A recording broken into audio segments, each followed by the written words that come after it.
सतगुरु की महिमा अनंत किया उपकार। लोचन अनंत उघाड़िया अनंत दिखावनहार। तो प्रेमी सज्जनों, बड़ा सुंदर समय होता है जब हम उस प्रभु परमात्मा की याद में बैठते हैं। वह प्रभु परमात्मा की महिमा, उस सद्गुरु की महिमा बड़ी अनंत है। इसीलिए कबीर साहब ने कहा कि सब धरती कागज करूं, लेखनी सब बन राय, सात समुद्र की मस करूं, गुरुगुण लिखा न जाए। उस सद्गुरु के गुरु के गुणों का बखान हम नहीं कर सकते।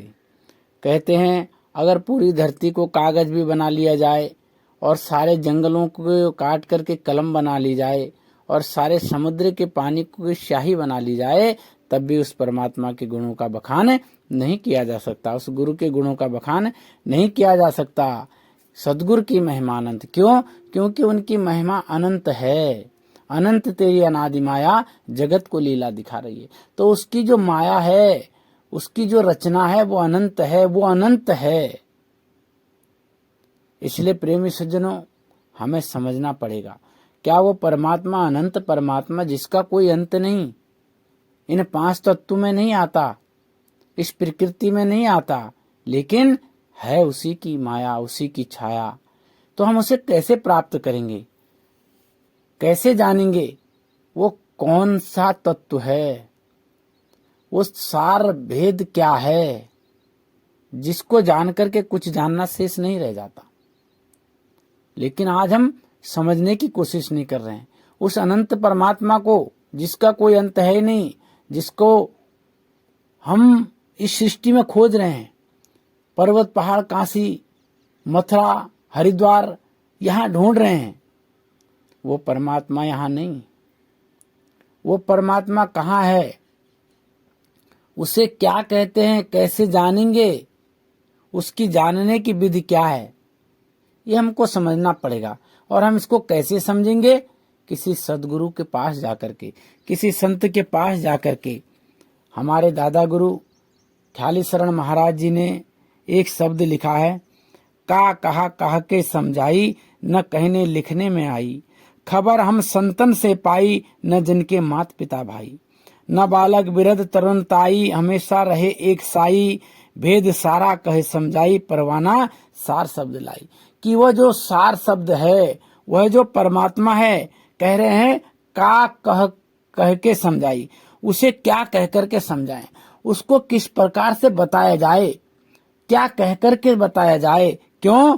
क्योंकि न वो कहने का विषय है, न लिखने का विषय है।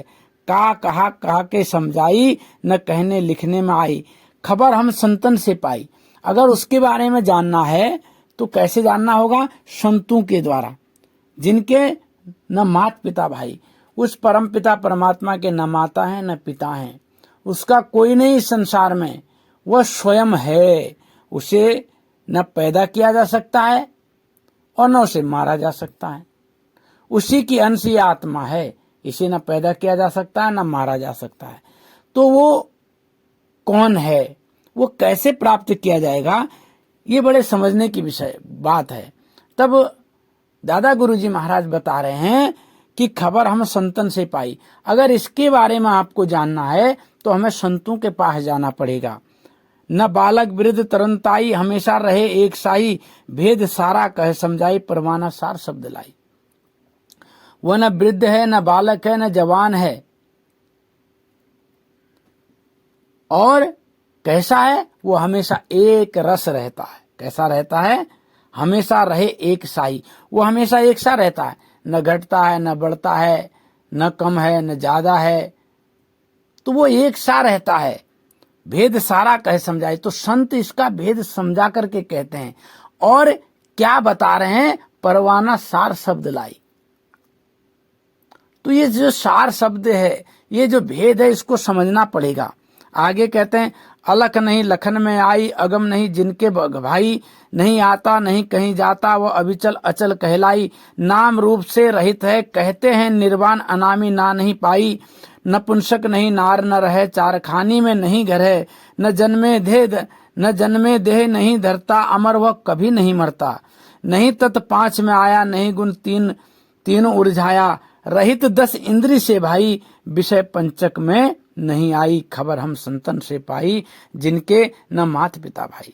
तो दादा गुरु जी समझा रहे हैं कि वो परम पिता परमात्मा अलख नहीं लखन में आई, वो दिखा इन आंखों से, इन चमड़े की आंखों से हम उसको नहीं देख सकते, और जिसकी कोई गम नहीं है, जिसकी कोई हद नहीं है, उसको हम किसी एक दायरे में भी बांध नहीं सकते। इसलिए कहा अलख नहीं लखन में आई, लेकिन वो दिखने में आता है, वो समझने में आता है, वो महसूस होता है, उसे हम महसूस कर सकते हैं, उसको जान सकते हैं, लेकिन है अलख। अलख नहीं लखन में आई, अगम नहीं जिनकी भाई, नहीं आता न कहीं जाता, वो अविचल अचल कहलाई। वो परमात्मा केवल एक जगह विद्यमान है, एक जगह, एक रस, एक सार रहता है। लेकिन आज हम कहाँ कहाँ ढूंढ रहे हैं। अगर वो उस प्रभु परमात्मा की सत्ता एक जगह विद्यमान है, वो कहीं जाता नहीं, कहीं आता नहीं, एक जगह वो है, तो फिर हम कहाँ कहाँ जा रहे हैं। हम तो हरिद्वार जा रहे हैं, काबे जा रहे हैं, कैलाश जा रहे हैं, बद्रीनाथ जा रहे हैं, मक्का जा रहे हैं, मदीना जा रहे हैं, नाना प्रकार के हमारे तीर्थ स्थल बने हुए हैं, लेकिन कह रहे हैं कि वो कहीं जाता नहीं है, वो एक जगह है। तो फिर हम उस एक जगह को कैसे पाएंगे। न आता न कहीं जाता, वो अविचल अचल कहलाई, नाम रूप से रहित है, वो नाम रूप से भी रहित है, वो अनामी है, जिसका कोई नाम नहीं, वो नर भी नहीं है, नारी भी नहीं है, बालक भी नहीं है, वो देह भी नहीं धरता, न जन्मे देह नहीं धरता, अमर वो कभी नहीं मरता, उसका जन्म मृत्यु से वो परे है। जन्म मृत्यु में कौन आते हैं, जिसको हम आज भगवान मान रहे हैं, कृष्ण, राम, नाना प्रकार के जो देवी देवता बताए, ये सब 84 लाख योनियों के अंदर आते हैं। इन 84 लाख योनियों में जो कोई भी प्राणी आता है प्रेमी सज्जनों, वह मृत्यु को अवश्य प्राप्त होता है, और जो मृत्यु को प्राप्त होता है वो किसी को भी अमर नहीं कर सकता, अमर तत्व दे नहीं सकता। इसलिए इस बात को हमको समझना पड़ेगा। जब वो परमपिता परमात्मा एक सा है, एक रस है, वो कहीं आता नहीं है, कहीं जाता नहीं है, तो उसका भेद कौन बताएगा। तब कह रहे हैं खबर हम संतन से पाई। तो खबर कह रहे हैं कि संतों के द्वारा उसकी पाई जाएगी, संतों के द्वारा हम उसको जानने वाले बनेंगे। लेकिन जब तक हम संतों के पास नहीं जाएंगे, तब तक हमको ये भेद कोई बताने वाला नहीं है। कह रहे हैं नहीं तत् 5 में आया, नहीं 3 गुणों से उलझाया, रहित 10 इंद्री से भाई, विषय पंचक में न आई। वो तो 10 इंद्रियों से भी परे है, 5 तत्व, 3 गुण, 24 प्रकृतियों से भी परे है, उसमें संसार की कोई चीज नहीं है। मन वाचा से रहित है, गुण निर्गुण से नहीं हद बेहद में आई, न कागज कलम लिखे शाही, भेद नहीं वेदों ने पाई, थकित भये ब्रह्मा विष्णु, भेद नहीं मिला इन्हें भाई। कह रहे हैं कि मन वचन कर्म से भी वो परे। आज हम कह रहे हैं अच्छा कर्म करो, अच्छा फल मिलेगा, आपकी सद्गति मिलेगी, आपको अच्छा जन्म मिलेगा। तो वह जो परमात्मा है वो कर्म बंधनों से भी परे है। प्रेमी सज्जनों, हम अच्छा कर्म करें या बुरा कर्म करें, हमको फल भोगने के लिए इस संसार में आना ही पड़ेगा। लेकिन हम इस संसार में कब तक रहेंगे,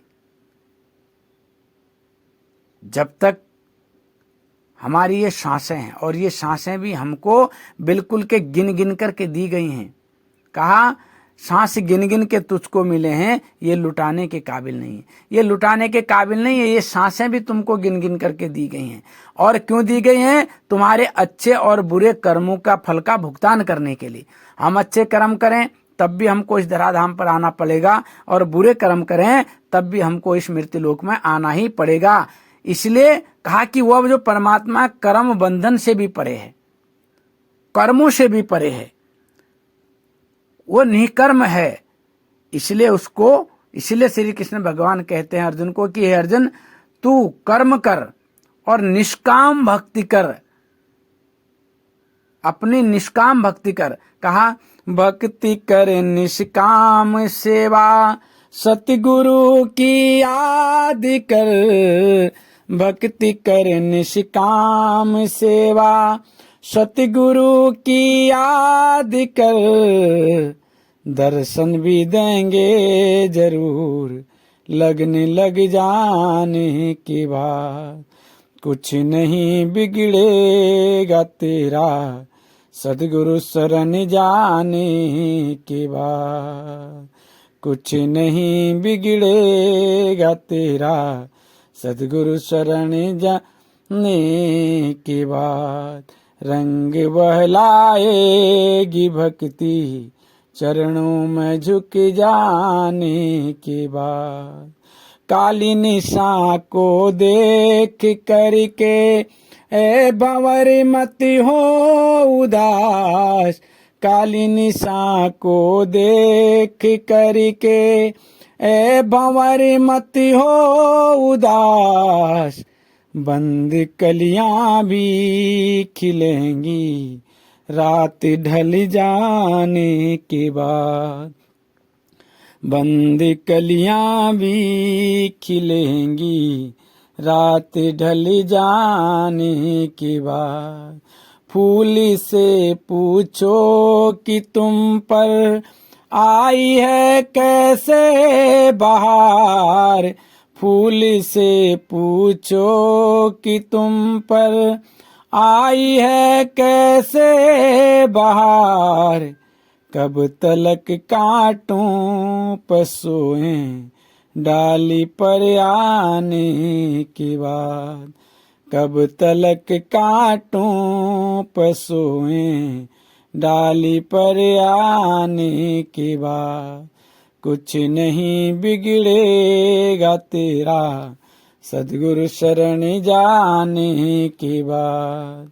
जब तलक है भेद मन में कुछ नहीं बन पाएगा, जब तलक है भेद मन में कुछ नहीं बन पाएगा, रंग बहलाएगी भक्ति भेद मिट जाने के बाद, रंग बहलाएगी भक्ति भेद मिट जाने के बाद कुछ नहीं बिगड़ेगा तेरा, सद्गुरु शरण जाने के बाद।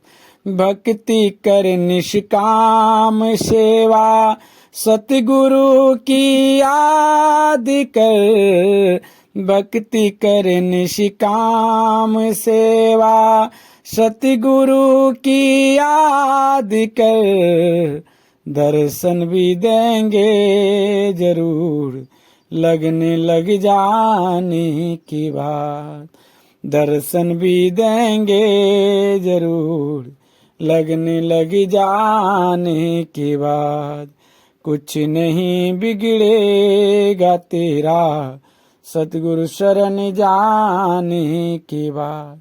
तो प्रेमी सज्जनों, उस सदगुरु की शरण में जाने के बाद हमारा कुछ भी नहीं बिगड़ेगा।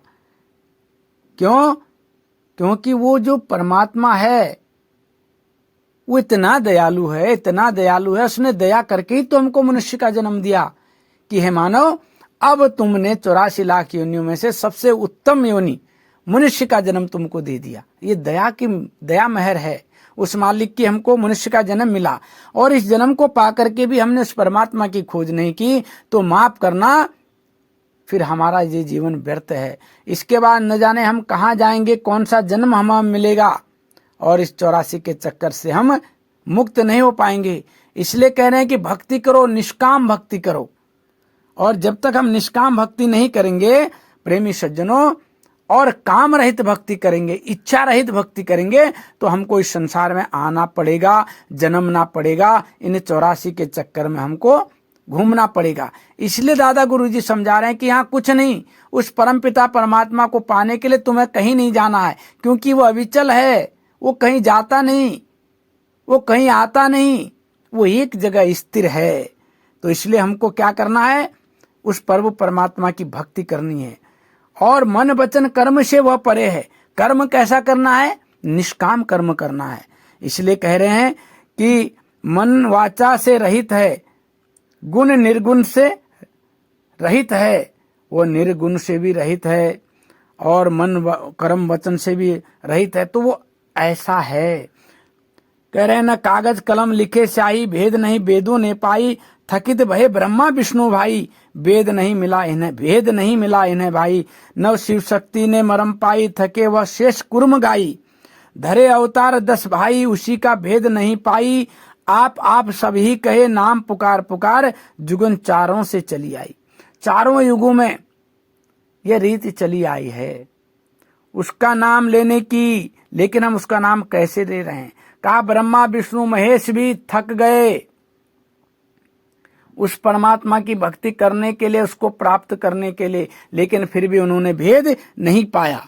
तो यह मनुष्य का जन्म कितना श्रेष्ठ है, कितना उत्तम जन्म है कि ब्रह्मा विष्णु महेश भी जिस अनंत की खोज नहीं कर पाए, वो पावर वो ताकत मनुष्य जन्म में दे रखी है। और उस परमात्मा की, उस सदगुरु की जो महिमा है, कह रहे हैं वो कहने लिखने में ना आई, वो कहने लिखने में नहीं आती है। कागज न कागज कलम लिखे स्याही, भेद नहीं वेदों ने पाई। इस परमात्मा का तो भेद वेदों को भी नहीं मिला, वेद में भी भेद नहीं मिला। वेद तो कब बने? जब ये सृष्टि बनी, तभी तो वेद आए। लेकिन वो परमात्मा तो इस सृष्टि से पहले है, और पहले था और हमेशा रहेगा। वो सनातन है जिसका कभी कोई अंत नहीं होता। लेकिन हम क्या कर रहे हैं? हम इन 10 अवतारों में पड़े हुए हैं, 88,000 ऋषि मुनियों के चक्रों में पड़े हैं, हवन यज्ञ में उलझे हुए हैं, नदी नाले पूजा पाठ, पानी पत्थर, तीर्थ व्रत, इन सब में हम उलझे पड़े हुए हैं। लेकिन ऐसा करने से वह परमात्मा हमें नहीं मिलेगा। कहा ओम के जपने वाले, सोहंग के जपने वाले, बैरागी त्यागी सन्यासी, देवी देवताओं के पुजारी, इनको कुछ सांसारिक सुख प्राप्त तो हो सकता है, लेकिन आवागमन का मार्ग नहीं छूट सकता। तो ये बात हमको समझ लेने की है। और ऐसे परमात्मा को हम इस जिज्ञा से उसका बखान नहीं कर सकते, उसके गुणों का हम को कॉपी किताब में उतार नहीं सकते, लिख नहीं सकते, तो उसको हमें समझना पड़ेगा। तो कौन बताएगा? कहा खबर हम संतन से पाई। तो हम संतों के पास जाकर के, संतों के सानिध्य में जाकर के उसकी भक्ति कर सकते हैं। कहा वह परमात्मा कैसा है? न पापिन को कभी मारे, न धर्मिन को कभी तारे, न दुश्मन चार को माने, बैर नहीं भाव को माने, नरक वैकुंठ नहीं माने, दोजक स्विस्त को माने, कभी नहीं काम क्रोध जारा, कीनी नहीं शील दया धारा, कभी नहीं शील दया धारा, कभी नहीं दुख में गारा, कभी नहीं सुख का न्यारा, जैसा जो करे सो तैसा ही फल खाए, गुजारा नहीं केहू के भाई। वह परमात्मा क्या है? वो अपना पराया तेरा मेरा किसी में नहीं है। वो न पापी को मारता है, न धर्मी को तारता है। जो उसका हो जाता है वो उसको तारता है। कहा कि जात पात पूछे नहीं कोई, हरि को भजे सो हरि का हुई। उसके लिए कोई ऊंचा नहीं, कोई नीचा नहीं, कोई पापी नहीं, कोई दौलत वाला नहीं, कोई गरीब नहीं, कोई अमीर नहीं। वो तो कह रहे हैं वो जो उसकी शरण में हो गया वो उसका तारनहार हो गया। इसलिए हमको इस बात को समझना पड़ेगा। आगे लिखते हैं कभी नहीं दुख कभी नहीं घटा बड़ा भाई, हमेशा रहे एक साई, न निगरे न दूर दर्शाई, बराबर मैं समझ भाई, न वन पर्वत में मिले भाई, न तीर्थ में कहीं पाई, भटक कर सिगरे से आई, नहीं मिटता केहू जाई, जो घर में है धरे तेरा, तो बाहर कहाँ मिले जाई। तो गुरुजी समझा रहे हैं वो न घटता है न बढ़ता है, वो हमेशा एक रस रहता है। इसीलिए तो कहा कि वो जो परमात्मा है वो एक रस है ना। वो कभी घटता बढ़ता नहीं है। वो न पास में है, न दूर में है, न पर्वत में है, न तीर्थ में है। वह तो तुम्हारे पास है। उस पास को कैसे पाओगे, उस बराबर में उसको कैसे पाओगे? खबर हम संतन से पाई। हमको क्या करना पड़ेगा? उनकी खबर, उनके बारे में जानने के लिए हमें उस सतगुरु के पास जाना पड़ेगा, संतों के पास जाना पड़ेगा। आगे लिखते हैं हार जीत जिनके नहीं मारे मारो न खाए, धर उसको कोई लाए, कुटुंब नहीं कंटक है जिनके, कला नहीं कोट है खाई, न एटम बन बनवाई, न जिनके गन मशीन भाई, तीर न तोप की राई, रफल बंदूक नहीं भाई, खजाना टका नहीं पाई, न कौड़ी सुनन में आई। न हाकिम हुक्म करवाए, न मुंशी कोई लिखे भाई, वह तो आप है सो जानत संत सुजान, जिन्हें कुछ नहीं चाहिए भाई। तो कितने सुंदर शब्दों में लिखा कि वो जो परमात्मा है उसको कुछ नहीं चाहिए। आज हम उस परमात्मा को पाने के लिए क्या क्या कर रहे हैं? सोने की तस्वीरें बना रहे हैं, उनको मढ़ रहे हैं, संगमरमर के पत्थर लगा करके उनको कैद कर दे रहे हैं। क्या परमात्मा संगमरमर के पत्थर में है, सोने की तस्वीरों में है? अगर परमात्मा हमारे यहाँ पास प्रकट नहीं होगा तो वो कहीं भी प्रकट नहीं होगा, क्योंकि मनुष्य का जो शरीर है, जो मनुष्य का जन्म है, वो मनुष्य से देवता बनने की सामर्थ्य रखता है। यह परमात्मा को पाने की ताकत रखता है। इस मनुष्य के जन्म को आप हल्के में न लें।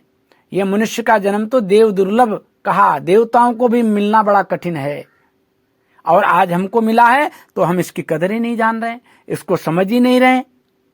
इसलिए वो कह रहे हैं आज संसार में हम तमाम धन दौलत इकट्ठा कर रहे हैं, यहां तक कि अपने पड़ोसी को मारने के लिए, अपने दुश्मन को मारने के लिए तोप तलवार बंदूक न जाने क्या क्या बना रहे हैं। उसके पास ये कुछ नहीं, क्योंकि वो इतना दयालु है।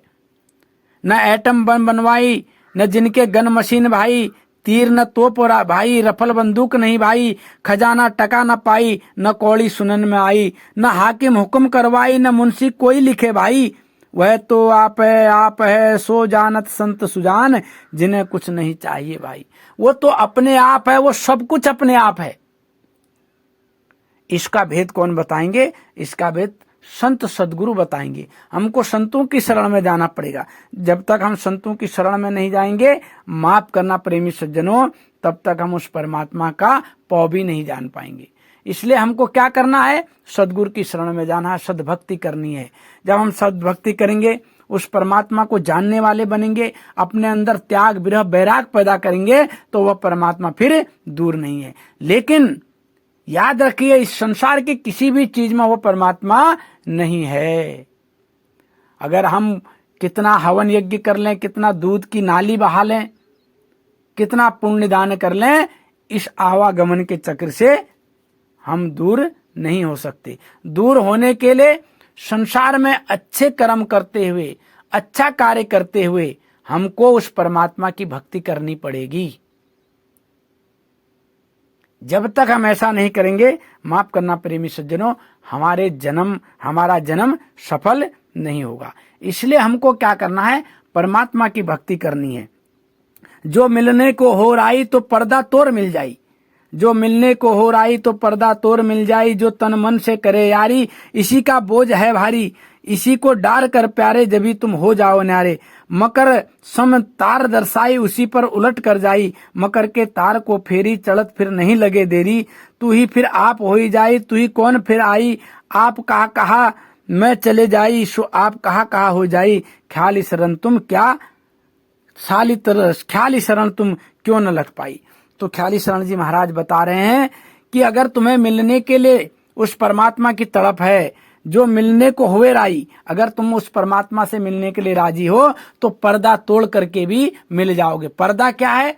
ये अज्ञानता का पर्दा है, इस संसार के भ्रम का पर्दा है। इस संसार में जितने भी हम वाह्य कर्म कांड कर रहे हैं, ये सब हमारे लिए पर्दे हैं। और जो इस तन मन के वशीभूत होकर के, इस शरीर के वशीभूत होकर के, इस मन के वशीभूत होकर के इस संसार में फंसा है, तो ये सबसे बड़ा बोझा है। इसलिए हमको इस मन को कहाँ लगाना है? परमात्मा की भक्ति में लगाना है। और जब हम उस परमात्मा की भक्ति में इस मन को लगाएंगे, तो इसी को डाल देंगे, इस तन मन का बोझा, अहंकार को, अपने मान गुमान को हम गुरु के चरणों में जब न्यौछावर कर देंगे, तो प्रेमी सज्जनों फिर क्या होगा? फिर परमात्मा हमसे दूर कभी नहीं होगा, फिर वो हमारे पास में होगा, हमारे अंदर प्रकट हो जाएगा। इसलिए वो कह रहे हैं कि वो आप ही आप में मिल जाई, वो कहीं बाहर ढूंढने की जरूरत नहीं, वो स्वयं हमारे अंदर है, तो वो प्रकट हो जाएगा, बशर्ते कि हमको उसके बताए हुए मार्ग पर चलना पड़ेगा, गुरु के पास जाना पड़ेगा। इसलिए हमको क्या करना है? सद्भक्ति करनी है। सद्भक्ति करके, परमात्मा को प्राप्त करके, अपने इस आत्मा का इस 84 के बंधन से आवागमन का चक्र छुड़ाना है, तब हमारा जीवन सफल है। लेकिन जब तक हम ऐसा नहीं कर रहे हैं, माफ करना प्रेमी सज्जनों, फिर हमारे जीवन का उद्धार होने वाला नहीं है। इसलिए गुरु महाराज ने समझाया कि का कह के समझाई, न कहने लिखने में आई। वह परमपिता परमात्मा न कहने में है, न सुनने में है, लिखने में भी नहीं है।